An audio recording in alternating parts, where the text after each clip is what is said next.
నమస్తే, welcome to నవ్వండి లవ్వండి.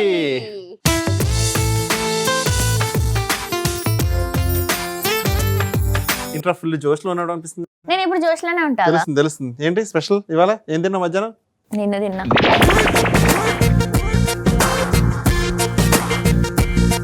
సాయంత్రం నిన్ను తింటా. నైట్ నిన్నే తింటా. కాదు, మా మమ్మీకి పుట్టా. సరే, ఈ భయంకరమైన జోక్ని పక్కన పెట్టి ఇవాళ వచ్చిన మంచి మంచి లెటర్స్ చదువుకుందాం, ఓకేనా? చాలా లెటర్స్ ఉన్నాయి ఇవాళ. సో ఫస్ట్ లెటర్ స్టార్ట్ చేద్దాం. ఏమంటావ్? హలో గైస్, నా పేరు సాయి. హాయ్ సాయి. మా ఇంట్లో వాళ్ళు దేవుడి మీద భక్తితో నాకు ఆ పేరు పెట్టారు. బాగుంది. కానీ సోషల్ మీడియాలో ఈ పేరు మీద జరిగిన ట్రోల్స్ వల్ల ఎవరికైనా నా పేరు చెప్పాలంటేనే భయం వేస్తుంది. చెప్పొద్దు బ్రో. ఏ వీడియో చూడు, tag that pulihora Sai, tag that అమ్మాయిల పిచ్చోడ సాయి, ట్యాగ్ దట్ కసాయి సాయి, ఒకటే ట్యాగ్ చేస్తుంది నా ఫ్రెండ్స్ అంతా. సాయి అనే పేరు పెట్టుకున్న పాపానికి ఒక అమ్మాయి కూడా పడట్లేదు. మొన్న వెళ్ళి ఒక అమ్మాయికి ప్రపోజ్ చేస్తే పేరు చెప్పగానే ఒక ఎక్స్ప్రెషన్, అది ఏదో బూతులాగా నా ఫేస్ చూసుకుంటూ నవ్వుకుంటూ వెళ్ళిపోయింది. అసలు ఏం చేయాలి మీరే చెప్పండి అని పెట్టింది. పేరు అనేది పాపం కాదు, ఇట్స్ ఎ బ్లెస్సింగ్. కాదు, ఇప్పుడు నీ పేరు బ్యాడ్గా అనిపిస్తుంది కదా. ఏదో రోజు ఏదో సినిమాలో సాయి ఓ సూపర్ లవ్ స్టోరీ, సాయి గడి లవ్ స్టోరీ అని ఏదో సినిమా వచ్చి అది బ్లాక్ బస్టర్ హిట్ అవుతుంది. అప్పుడు సాయి అనే పేరుకి చాలా వాల్యూ పెరిగింది. లేదురా, అమ్మాయిలందరికీ సాయి అనే పేరు అంటే ఎందుకంటే ఇష్టం అంటే దేవుడి పేరు కూడా ఉంది కాబట్టి చాలా మంది అమ్మాయిలకి అట్లా పిలుచుకోవడం ఇష్టం. అమ్మాయిలకి ఇష్టం రా, కానీ సోషల్ మీడియాలో ట్రోల్ చేస్తున్నారు కదా. ఇంతకుముందు పులిరాజాకి ఎయిడ్స్ వస్తుందా అని చెప్పి అనేవారు కదా, అలాగే ఇప్పుడు సాయి అంటేనే ప్రాబ్లం అవుతుంది అనమాట. సో నేనేం చెప్తున్నా అంటే, సాయి ఏం లేదు సాయి, నువ్వు ఫీల్ అవ్వకు. ఏదో ఒక రోజు సాయి అనే ఒక పేరుకి చాలా వాల్యూ పెరిగిద్ది, బ్రాండ్ మారిపోద్ది. ఆ రోజు వరకు వెయిట్ చేయి, అప్పటి వరకు ఏ అమ్మాయిని లవ్ చేయి. అది నువ్వు ముసలోడు అయిపోయినా పర్లేదు. అయినా ఫస్ట్ ఆఫ్ ఆల్ సాయి నువ్వు ఫీల్ అవ్వద్దు, ఎందుకంటే ఆల్రెడీ సాయి అనే పేరుకి ఒక బ్రాండ్ ఉంది. నువ్వేం టెన్షన్ పడక సాయి. సో ఈ లెటర్ చదవాలంటే నాకు చాలా హ్యాపీగా అనిపిస్తుంది, ఎందుకంటే ఈ లెటర్ ముందే చదివాను. ఎందుకు హ్యాపీ? వింటే నీకే తెలుస్తుంది. నాకు తెలుస్తుంది, వింటే తెలియదు. సరే వెయిట్ చేయి, ఆవేశపడు. నాకు ఆత్రం ఎక్కువ. హలో కరం, మీరు చాలా హ్యాండ్సమ్గా ఉంటారు. Okay, thank you so much. మీరు సింగిల్ అయితే నేనే ప్రపోజ్ చేసి పెళ్లి చేసుకునేదాన్ని. నిజంగా ఉందిరా ఇది, నేనేం క్రియేట్ చేయట్లేదు, కావాలంటే చూడు. అందుకే హ్యాపీ అవుతున్నావా లోపల? కానీ బ్యాడ్ లక్, ఆల్రెడీ మీరు కమిటెడ్. ఏం చేద్దాం, ఈ జన్మకి ఇంతే అని ఫిక్స్ అయిపోయా. అవును, ఎవరైనా నన్ను ప్రపోజ్ చేస్తే డాలీ ముందు డాలీ ఏం చెప్తుంది? అదే నా గర్ల్ ఫ్రెండ్ అయితే ఆ అమ్మాయికి ఒకటి ఇచ్చి వీడు నా బాయ్ ఫ్రెండ్ అని చెప్తుంది ఏమో అనుకుంటే, కానీ ఒక లుక్ ఇచ్చి అక్కడి నుంచి వెళ్ళిపోయింది. నాకు అర్థం కాని విషయం ఏంటంటే, హట్టే వెళ్ళిపోయిందా లేక అమ్మాయి దరిద్రం పోయిందనుకుని వెళ్ళిపోయిందా? చెప్పు డాలీ, నువ్వేం చేస్తావు? నువ్వే నా అదృష్టం రా, నేను దరిద్రం అంటున్నా. అది కాదురా, ఎవరైనా నన్ను ప్రపోజ్ చేస్తే నువ్వేం చేస్తావు అంటున్నావు? నువ్వు ప్రపోజ్ చేస్తే ఏం చేసి చూస్తా. అదే వాళ్ళకి ఏమైనా చెప్తావా? ఏం చెప్పా నేను? ఎందుకలా ఏం చెప్పకుంటే రియాక్ట్ అవ్వవు కదా. ఎందుకు రియాక్ట్ అవుతే నీకేమైతుందో నీకు తెలుసు కదా. ఆల్రెడీ కమిటెడ్ అని ఇప్పుడు డాలీ ఉంది, డాలీ వెళ్ళిపోయిన తర్వాత మాట్లాడతా అంటావు. బాగుంది, ఇలా వినడానికి బాగుంది. నిజంగా నువ్వేం ఫీల్ అవ్వా ఎవరైనా లవ్ చేస్తే? నేనేం ఫీల్ అవ్వనురా. ఎందుకు? పొసిటివ్ కదా నువ్వు. నేను ఎందుకు పొసెసివ్? సరే, నీ గురించి చెప్పు, వదిలేసాయి. మరి ఈ అమ్మాయి ఎందుకు హర్ట్ అయిందంటావు? ఆ అమ్మాయి ఎందుకు హర్ట్ అయిందంటే, ఆ అమ్మాయికి ఇంకొక బాయ్ ఫ్రెండ్ ఉండుంటాడు. ఇప్పుడు అమ్మాయిలకు ఎన్నో ఆప్షన్స్ ఉన్నాయి రా, అబ్బాయిలకు ఆప్షన్స్ తక్కువ, అమ్మాయిలకు ఆప్షన్స్ ఎక్కువ. నాకు మొత్తం చదివితే ఒక డౌట్ వచ్చింది. హలో కరం, మీరు చాలా హ్యాండ్సమ్గా ఉంటారా అన్నారు, లాస్ట్కి అమ్మాయి వెళ్ళిపోయింది అంది. ఎందుకు నాకు హ్యాండ్సమ్గా ఉంటారని అబ్బాయి అమ్మాయి?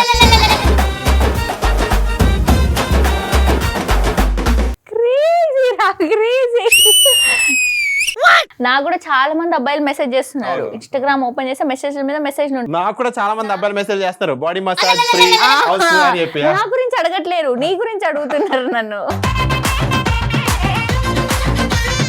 నిజంగా నాకు చాలా మంది అబ్బాయిలు మెసేజ్ చేస్తారు. మొన్న ఒక రీల్ పెట్టినంటే చాలా మంది అబ్బాయిలు మెసేజ్ చేశారు, భయ్యా బాడీ మసాజ్ కావాలా, ఫ్రీ హోమ్ సర్వీస్ అని చెప్పి. నేను ఆ టైప్ కాదు, ఆల్రెడీ నాకు లైఫ్లో ఒకరు ఉన్నారు కాబట్టి నాకు ఏం మసాజ్. నేను ఆ టైపా నేను అట్టలేదురా, నీకు చెప్తే అబ్బాయి ఆ టైప్ కాదని చెప్పు. మరి నేను ఆ టైప్ కాదు, నాకు ఆల్రెడీ ఒకరు ఉన్నారంటే చెప్తాను రా, నాకు మెసేజ్ చేసిన వాళ్ళ గురించి. అరే నీకు ఎప్పుడైనా ఒక పాట గుర్తొచ్చిందా? ఎందుకు పుట్టింది అని నన్ను చూసినప్పుడు వాళ్ళ పుట్టిన గురించి నేను ఎందుకు అడుగుతాను? నేను చూసినప్పుడల్లా నాకు ఒక పాట గుర్తొస్తుంది. ఎంత అందంగా ఉన్నావే ఎవరే నువ్వు. నేను చిన్నప్పుడు అనుకునేవాడిని, నేను సినిమాలో చూపించేవారు కదా మన గురించి ఒక అమ్మాయి అక్కడ ఉంటుంది అని చెప్పి అలా పువ్వులోంచి ఇలా ఓపెన్ అవ్వడం, ఇలా పరిగెట్టుకుని రావడం, ఇలా షాడో పడ్డం, నీకు కూడా అలా అయిందా అని చెప్పి ఎప్పుడైనా. అంటే నేను తలుచుకున్నప్పుడు నీకు అలాంటి ఏమైనా ఫీలింగ్స్ వచ్చినాయా అని. తలుచుకోవడమే నిన్ను తలుచుకున్నారా పుట్టినప్పుడే?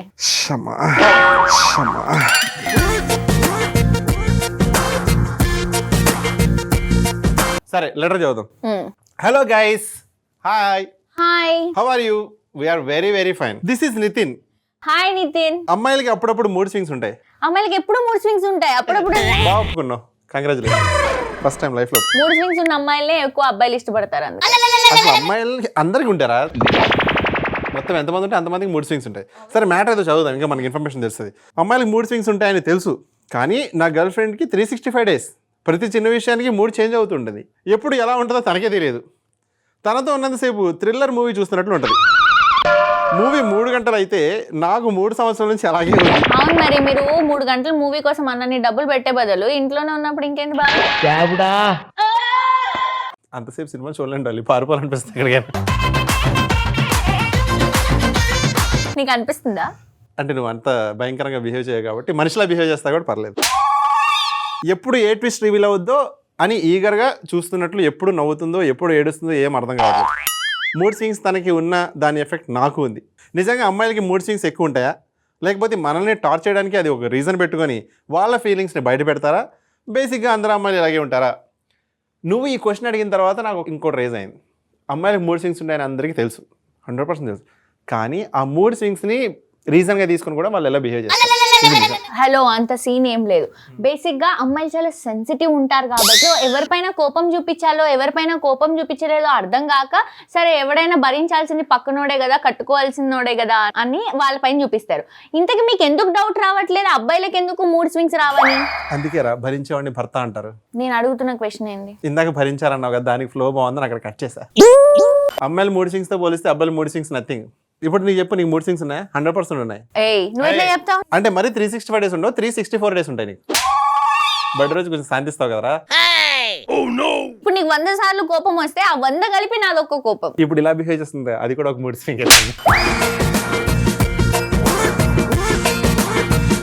సో భయ్యా నువ్వేం చేయలేవు నితిన్, సరేనా? గమ్మున మీ గర్ల్ ఫ్రెండ్ ఎలా బిహేవ్ చేస్తే నువ్వు కూడా అలా బిహేవ్ చేయాలి. అలా ఏం లేదు, అమ్మాయి కావాలన్నప్పుడు భరించాల్సిందే, అంతే సింపుల్. ఇవాళ రేపు అమ్మాయిలు దొరకడం చాలా కష్టం అవుతుంది, ఉన్న అమ్మాయిని కళ్ళకు అద్దుకొని తీసుకోవాలి. ఈ ఒక్క విషయాన్ని నేను అగ్రి అవుతున్నాడు అది. ఎందుకంటే నా ఫ్రెండ్ ఎంత బాధపడుతున్నాడు, ఎన్నో సంవత్సరాల నుంచి ఒక మంచి అమ్మాయి దొరికిద్దని వెయిట్ చేస్తున్నాడు, అంటే పెళ్లి చేసుకోవడానికి. అందరికీ నీలాంటి అదృష్టం రాదురా. నితిన్ నీకు విషయం చెప్పాలనుకుంటున్నాను. భరించేవాడిని భర్త అంటారు, భయపెట్టేవాడిని భార్య అంటారు. ఇంకో విషయం కూడా చెప్తా, భరించేవాడిని బాయ్ ఫ్రెండ్ అని కూడా అంటారు. ఏం చేయలేం, వీళ్ళందరూ అబ్బాయిలనే అంటారు. ఏంట్రా అలా మురిసిపోతున్నావు, మెలికలు తిరుగుతున్నావు, సిగ్గుపడుతున్నావు, బాడీలో ఏమైనా తేడా ఉంటుంది? సరే ఓ లెటర్ ఉంది చదువుదాం. నేను హ్యాపీగా ఉన్నా, డిస్టర్బ్ చేయకు. కాదు, ఫస్ట్ ఆఫ్ ఆల్ నువ్వు హ్యాపీగా ఉన్నా డిస్టర్బ్ చేయకు అంటే నీ హ్యాపీనెస్ లో నేను వచ్చి నేను డిస్టర్బ్ చేస్తున్నాను. ఆఫ్ కోర్స్ మూడ్ స్వింగ్స్ ఉంటాయి కదా, నీకు చేస్తాను. నా మూడ్ స్వింగ్స్ కి నీ హ్యాపీనెస్ కి ఏంటి సంబంధం? అంతే కదా, నువ్వు డల్గా ఉంటే నేను కూడా డల్ అవ్వాలి. మరి నీ హ్యాపీనెస్ లో నన్ను రావద్దని ఎందుకు చెప్తున్నావు?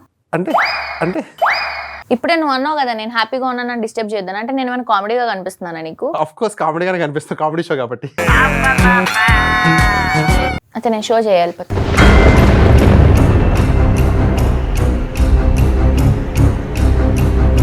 బట్టింలాడు కామెడీ అంటారా నేను? హలో అన్న, హాయ్. హాయ్ వదిన, హాయ్. ఎలా ఉన్నారు? బాగున్నాం. సూపర్, మేము చాలా బాగున్నాం, నువ్వు కూడా బాగున్నావు అనుకుంటున్నా. నా పేరు బంటి. హాయ్ బంటి. హాయ్ బంటి. నా క్లాస్మేట్ పింకీ అంటే నాకు చాలా ఇష్టం. ఓకే, బాగుంది బంటి, నీకు పింకీ, వెరీ నైస్. తను కూడా నాతో చాలా క్లోజ్గా ఉంటుంది, వెరీ నైస్.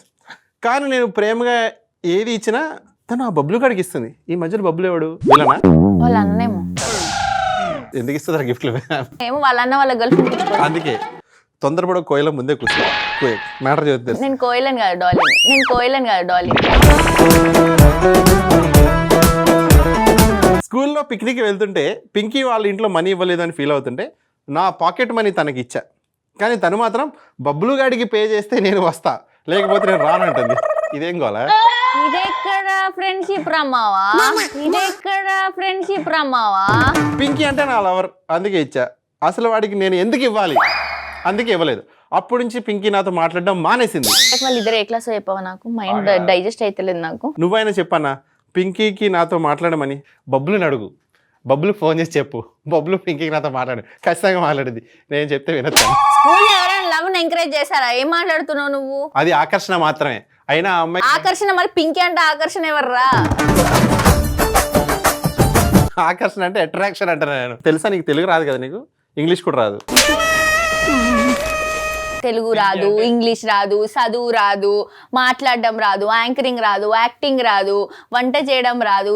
ఏం చెప్పు, ఇంకా చెప్పు. డాలీ, నీలో నాకు బాగా నచ్చేది ఏం తెలుసా? నువ్వు ఒప్పుకుంటావు నిజాలు. నిజంగా నాకు అందుకే ఇష్టం నువ్వు అంటే. అన్ని నిజాలు ఒప్పుకుంటావు, ఏమి రావని. నిజంగా నీకు ఏమి రావు. నిన్ను గాల్లో ఎగరేయడం మాత్రం వచ్చినారు. ఇప్పుడు ఇది అట్రాక్షన్ బ్రో, నాకు తెలిసి ఇది ఏమి ఉండదు. నువ్వు డబ్బులు ఇవ్వడం మానేసే ఫస్ట్. బ్రో ఏందిరా? పెళ్లి చేసుకుంటే నీ కొడుకేజ్ అవుతాడు, స్కూల్లో ఉన్నాడు కాబట్టి.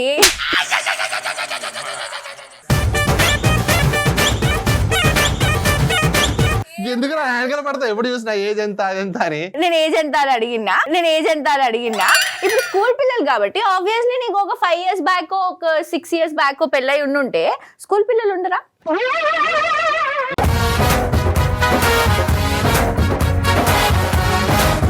స్కూల్ పిల్లలు ఉండొచ్చు నువ్వు చెప్పినట్టు. మహా అయితే నర్సరీలో ఉంటారు. 5 years 6 years కి నర్సరీ ఏడునా? 5 years బ్యాక్ పెళ్ళి అయితే ఇప్పుడు నర్సరీలో ఉంటాడు కదా. ఆ పోనీ 10 years బ్యాక్ పెళ్ళైంది అనుకో. 10 years బ్యాక్ ఎందుకైతే అప్పుడు నువ్వు 10 years ఉంటావా? అప్పుడు నాకు 20 years ఉంటాయి. అప్పుడు 20, ఇది ఒక 10 అనుకుంటా. ఓకే ఓకే, ఎక్కువ చెప్పేస్తానా? సరే బంటి, నేను ఏం చెప్తా అంటే ఇది ఆకర్షణ మాత్రమే కాబట్టి నువ్వు ఓన్లీ కాన్సన్ట్రేషన్ స్టడీస్ మీద పెట్టు, బాగా చదువుకో, పింకీని వదిలేసే, బబులుని కూడా వదిలేసే. అర్థమైందా? నీ లైఫ్ నువ్వు చూసుకో, అది విషయం. ఈ బెస్ట్ ఫ్రెండ్స్ ఉన్నారే టార్చర్. ఈ మధ్య అదే చాలా ట్రెండ్. నీకేం తెలుసు? ఇప్పుడు స్టార్ట్ అయింది బెస్ట్ ఫ్రెండ్స్ కావాలా, అది విషయం. ఈ రోజు ఎపిసోడ్స్ ఇంత బ్రహ్మాండంగా అయిపోయింది డాలీ. అప్పుడే అయిపోయిందారా? నీకు చూస్తూ ఉంటే ఎంత టైం అయిందో కూడా తెలియట్లేదురా. సరే, ఏదైనా స్నాక్స్ తింటూ మాట్లాడుకుందాం, ఏమంటావు? అక్కడ చూస్తూ బిల్ కట్టేద్దు కానీ. గాల్లో ఎగురుతావు. ఈ డైలాగ్ తప్ప వేరే నేర్పించలేదు నీకు ఎవరు? మార్చరా? బోర్ కొడుతుంది ఒకటే డైలాగ్, గాల్లో ఎగురుతావు. నిన్ను ఎగిరిపించే అంత శక్తి కావాలి నాకు. శక్తి కావాలంటే ముందు గట్టిగా తినాలి, సరేనా? నువ్వు తిన్న తిండి కాదు. సరే అండి, ఇవాళ ప్రోగ్రామ్ బ్రహ్మాండంగా జరిగింది కాబట్టి మీ దగ్గర కూడా ఇలాంటి లవ్ స్టోరీస్ ఏమైనా చెప్పాలనుకుంటున్నారా మాకు? సింపుల్, ఇన్స్టాగ్రామ్కి వెళ్ళండి, జెమినీ కామెడీ అని పేజ్ సెర్చ్ చేయండి, అక్కడ మెసేజ్లో మాకు పంపించండి. ఖచ్చితంగా మీ స్టోరీస్ మీద చదివేస్తాం. అదనమాట మ్యాటర్. సో డాలీ, నెక్స్ట్ ఎపిసోడ్లో మళ్ళీ కలుద్దాం. అంతవరకు నా పేరు Karan. And this is Jolly signing off for today. Tata, bye bye.